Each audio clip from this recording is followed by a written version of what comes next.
Yo, what is up, guys? Welcome to another installment of No Train, No Gain. This will be the last one of the month, and quite surprised to manage to churn out 4 episodes of this already. Today's one might be a little bit repetitive, so apologies if that's the case. I brought my speakers with me for this session just to avoid any of the headphone-related problems that I've had of recent. But like I said, today, as the title will suggest, was all about basics. It's very rare that I would go out and spend an entire session on them, and to watch this may kind of feel like a bit of a grind.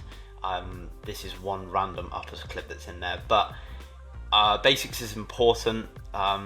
Basics are important because they're just the structure to everything else, I feel, and also why I trained them today was because fitness wise and stuff, I just was not anywhere near 100%. And it didn't take long before I realised like I don't quite have the full degree of movement in like my groin and stuff, especially with inside revolutions. So half around the world, something that I've been paying a lot of attention to recently. I really felt like I could beat my record today or something, which is still 35. But it didn't take too long to sort of find my rhythm with them, which is good. And then I still sort of started to move on to just all kinds of basics in a combo.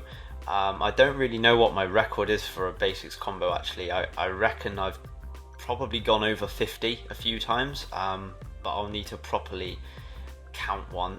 This combo here was I think about 46 or 48 tricks, I can't remember. But also while I was doing these, I was trying to make a real mental note to do it in the style of Iron Man, which is the stamina based freestyle competition where you can't repeat a trick more than 4 times.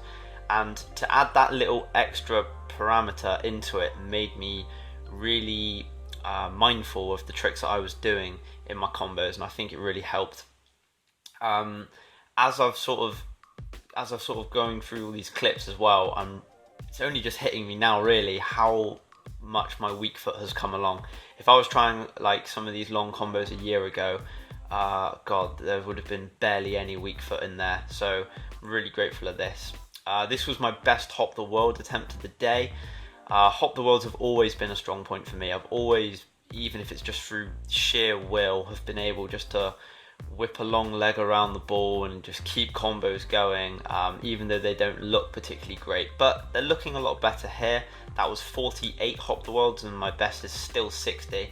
The only bad thing about that is usually I would do that at the end of a session and it would just wreck me for the rest of it and have a really sort of a big impact on stamina for the rest of the day. But somehow like the breaks that I was taking in between like all of these attempts was really short, and although I didn't have the full degree of movement, beautiful finish at the near post there, I was just determined just to keep going, keep trying, and it felt really good just to sort of be pushing these things, because just when I woke up I just had a burning desire to go and freestyle, but not necessarily for the bigger tricks. I felt like I would end up doing myself a little bit more harm than good. That's another finish there as well. Of all the celebrations, I don't know why I did the Alan Shearer one in all honesty. Having some coconut water, which is actually slowly growing on me, I must admit.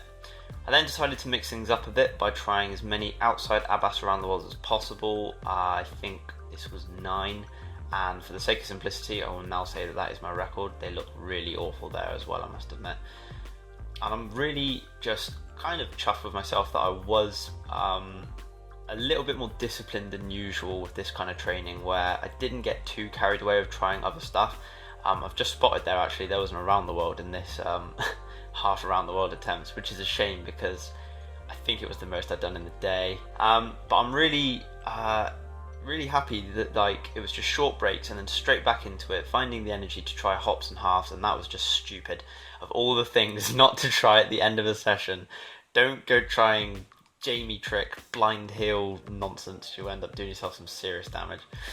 So yeah, that was my session. It felt good just to kind of like refresh yourself on the basics. You can't neglect them. They are important. My weak foot's still atrocious, but it's come along nicely. Hope you guys enjoyed watching that one. Got the London meet now on Saturday to look forward to. So yeah, happy days. Peace.